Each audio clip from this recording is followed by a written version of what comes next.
Hey everybody, it's Charlie from Daily Motor, and BMW will now sell you a 201 horsepower inline-4 M1000 bike that they claim is good for touring. Now maybe we're not talking about 1,000-mile days and multiple legs with saddlebags and everything like you might do on something like the R1250 or the K1600, but this is a full-fledged M motorcycle that you could take right on track as it is with all of its carbon bits, but with its more upright seating position and a little bit of wind protection, you should be able to ride this thing all day with relative ease. So today I aim to test that out. We're gonna ride here from Irvine, California, way down to a town called Ocotillo. Should be about 150 miles one way, about a 300-mile trip, maybe taking a few little detours around. And it should give us a good impression of what it's like to be on this bike for a full day of riding. We're gonna encounter some highway, we're gonna encounter some traffic, some open roads. I wanna get a little bit of maybe higher speed desert riding in on this as well, and really see what it's like to spend meaningful time on this well overpowered piece of machinery. Full-fledged with its Akrapovic exhaust right from the factory. It's substantial 200 by 55 ZR17 tires. Pretty intense right there. These are Bridgestone Battle Axe Racing Street RS11Rs. Okay, pretty thick in the rear. We've got pretty much all the bits that come on this bike. We've got our preload calibrated for us. Got the M bits, all the carbon fiber package, I believe, as this one's coming out of almost $30,000, but you will have already seen that below. So without any further ado, let's hit the road. Any of you who watch this channel regularly will know that I don't go out for a ride without some sort of airbag protection. Now, on a shorter ride for this bike, I would probably be wearing this leather helite vest, which seems to be hanging a little bit on its hanger right here. This is a full-fledged leather jacket with helite airbag technology in it. But today's gonna be a little on the warmer side, and since I'm gonna be riding for a while with a bike that doesn't sport that much storage, I'm going with the classic, the Helite H-Move backpack. This you can pick up with the link below, about 10% off, and admittedly it's heavy right now. I've got full 3 liters of water in the bladder. I've got some emergency gear in the bag. I've got some camera and filming gear as well, so hopefully I'm not too heavy with all of this on my back. Fortunately, it does have these 2 chest straps, help balance the weight a little bit, as well as provide functionality for the airbag component. And conveniently, it does have a little bit of a cell phone holder in the left strap along my chest. So you can't really see that right now, but considering there's not much place for phone storage on the bike, it's good to have that. Okay, we've got the M1000 warmed up, and take a little look around. As I said, not much storage. This is about what we got, so unless you're rocking a super tiny phone, maybe an old flip or something like that, you're not putting your cell phone there. If I were to own this for longer, I'd probably put some sort of phone mount in front of me. But I think we're ready to roll. Got an entirely full tank of 91 octane. It's kind of fun. The M1000 has a little bit of a wonky idle when you're just sitting there after it's warmed up, and it's kind of cool because it adds a little bit of character to the bike. A lot of times BMWs sort of suffer from this German engineering precision where everything is perfect, and a lot of times on a motorcycle you don't necessarily want perfect. You want a little bit of character, a little bit of pizzazz, and having a little bit of that rumble on idle adds to that. Now, one of my top concerns for this ride is going to be general seat comfort, because I've found on some of my longer rides with this bike so far that even though it's not something as bad as something like one of the M1000RRs, I'm still leaned forward a bit in the seat. The seat sort of pushes me forward, and I find that I'm continually having to manually push myself back. I don't know if it's exactly the proximity of the handlebars or something to do with the angle of the seat or what, but that will be interesting. Also, I guess I should reset some of my trip meters here. So let's go down into the menu, to my vehicle, control everything from the left side here. Already up to temp, 190 degrees Fahrenheit for the coolant. Tire pressures are good. Move over to onboard computer, trip computer 2, and then I'm going to press enter. down, reset all values. Yep. All right. It says we got 188 miles of range on this 5.3 gallon tank, something like that, just over 5 gallons. We did the DM commuter fuel economy test with this and got about 38 miles per gallon. That gave us about a 200-mile cruising range. I don't know if we'll quite achieve that today, but we'll see what we end up getting for our average fuel economy on the bike. Now let's wiggle ourselves forward. It is legal to lane filter.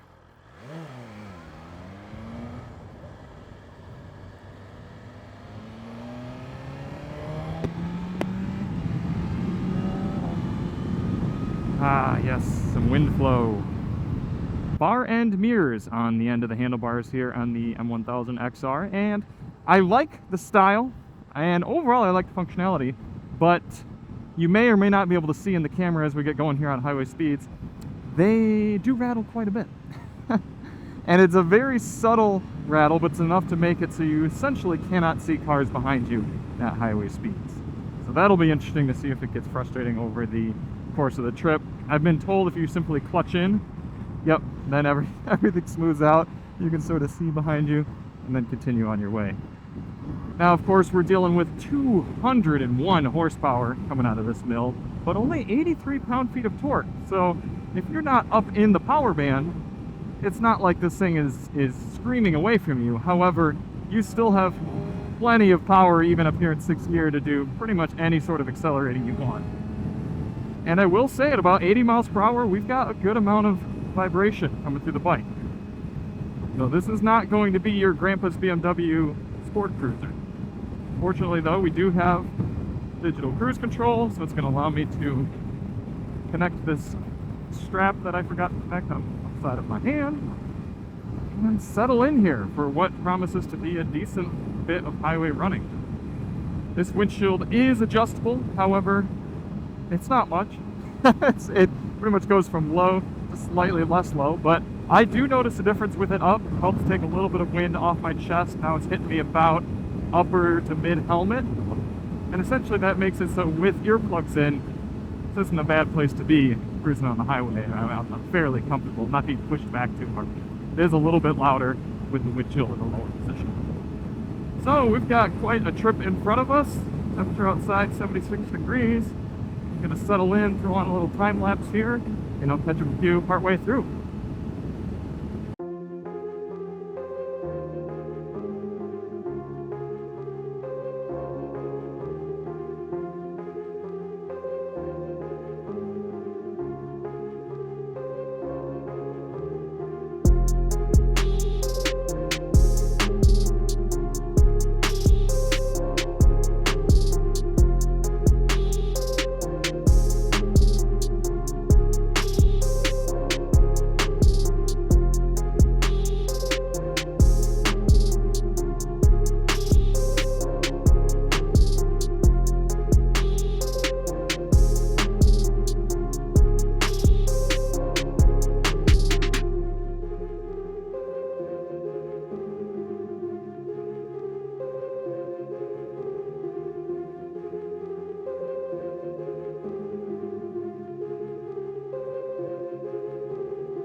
It does seem like a bit of a waste of 200 horsepower to be putzing through stop-and-go traffic here, but I gotta say I'd rather be doing it on this XR than a double R, because just kind of been weaving and cruising, and the concept of speed and power is pretty much useless when you're stuck getting through stop-and-go traffic. Now I've got Waze giving me directions in my headset here, and it told me that this time in traffic would be 50 minutes in car. Can you imagine that? Just an extra 15 minutes just to go down the 5 freeway here. And it's certainly probably more than doubling my time on the freeway here, but much better than 50 minutes. Now, mind you, if any of you are watching from outside of the state of California, this is perfectly legal. I'm sharing the lane with a lot of this slower traffic and trying to keep my speed differential in check. I do feel some heat coming off the motor. I'm trying to keep the revs down relatively, but especially on my right ankle, I do feel some heat going there. It's only 69 degrees outside right now also. If it were up in the mid 80s, I'm sure I'd be feeling it quite a bit more. And I do have to say, the placement of these bar end mirrors does make it more difficult to lane filter and lane shear, because this is the only bike that I've had over the past year of reviewing motorcycles here in Southern California that I've actually clipped somebody's mirror. It wasn't today, it was earlier this last week, but I thought I had the clearance and it clipped the top of my mirror. Now, everything was fine. It wasn't a bad clip or anything, but oftentimes with motorcycles, especially these higher ones, your bars can go under the outside mirrors, the side mirrors of most vehicles, but because we've got these mirrors sticking up now, they're an extra thing to touch. So something to consider if you plan on filtering regularly on your XR. Other than that, not too much more to report. I do have to say, once you get above about 85 miles per hour, the wind is a serious factor. You notice it in the sound and the impact on your body. So it's certainly not like a traditional longer distance touring bike with a big windshield where you can cruise at triple digit speeds and feel like you're in some sort of bubble. You definitely get the sensation of speed pretty intense on this bike. I'd say it's very calm up to about 75 miles per hour, and then it rapidly increases from there. Also have not yet mentioned the quick shifter, but it works excellently. You can even quick shift right down into first gear without using the clutch. It's very smooth in both directions. Definitely like having that in these sort of situations where I'm kind of going between second, third, and fourth regularly. Now, BMW does give you a navigation functionality within their infotainment screen, if you can call it that here, the gauge cluster screen. However, you have to pair up your phone in order to use it, and if it works the same as some of the other BMW bikes that I've used, you actually have to have the app open and running on your phone. I think, at least with iPhone, you have to have the screen on as well. So it's a massive battery tank. By that I mean it tanks your battery in order to run the navigation on the bike. And I am of the opinion that BMW is a premium enough brand, especially in the motorcycle sphere here, where they should have figured out some sort of onboard navigation so you don't have to have a phone connected. It's one thing on some of those bikes where they've got wireless device charging right built in, so you can have your phone going on that, or even better, a little plug that you can easily plug your phone in. But from what I can tell, the only USB plug on this bike is under the seat.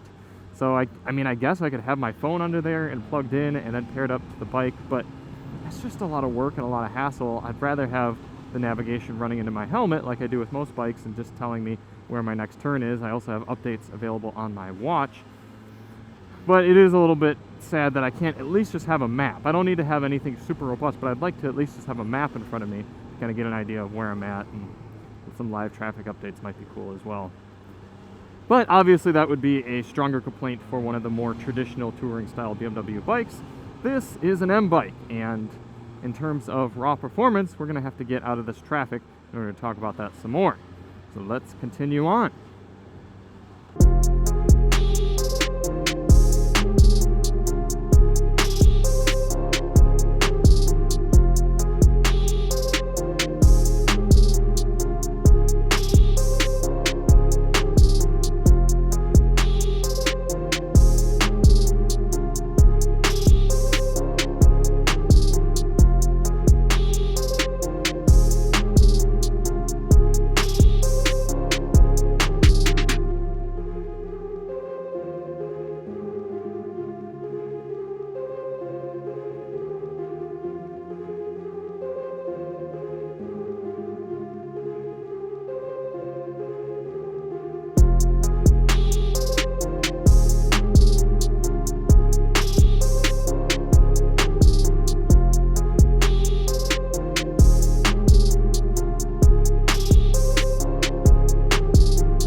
We are heading out of the town of Ocotillo, not Ocotillo Wells, where we've done some off-roading, but this is straight up Ocotillo. Got to see the United States-Mexico border, which is pretty cool. I think that was about 2.5 hours or so of riding, and I was still decently comfortable. I did have a quick stop for some fuel, but that, all things considered, having a good time on the bike. Now, I'm not 100% sure how well y'all are going to be able to hear me here, so I don't want to spend too much time talking, but we should have a really cool route up from Ocotillo towards Julian. We're going to head out back toward the coast. It is 101 degrees Fahrenheit now, so definitely feeling that. So, I think it's about time we open this M1000XR up a little more.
Whew, all right, what a trip.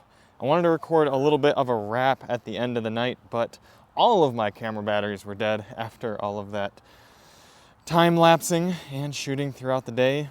But overall, the trip was worth it to me because it did fully prove that this is an M bike that you can seriously do a full day of riding on. I wasn't uncomfortable by the end of the ride. And the next day, my knees weren't sore. The foot pegs are just low enough. Your legs are not cramped up in the way they are on a lot of super sport type bikes. The seating position actually made a lot more sense once I was able to get out and do some higher speed sort of riding. Once I started kind of tucking myself up onto the bike like this and getting down below the windshield, because admittedly, this is not a very large windshield. If you were gonna do tons of miles and you did really like to sit up, you'd want to get some sort of taller aftermarket windshield. But the windshield that's on here, if you sort of tuck down like this, then you're able to sort of lay on the tank a little bit, not quite like you would on a super sport bike, but you sort of lay down, tuck in, and then the position of the handlebars start to make sense, and the position of the seat and the foot pegs. It all comes together. It's almost as if the BMW engineers know exactly what they're doing in making a bike like this.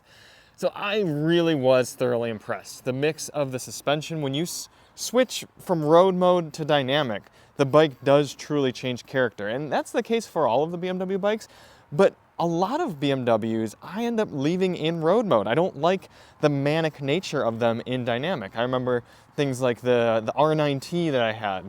I tried dynamic a few times just for the video, but I switched back to road because it just made more sense for the bike.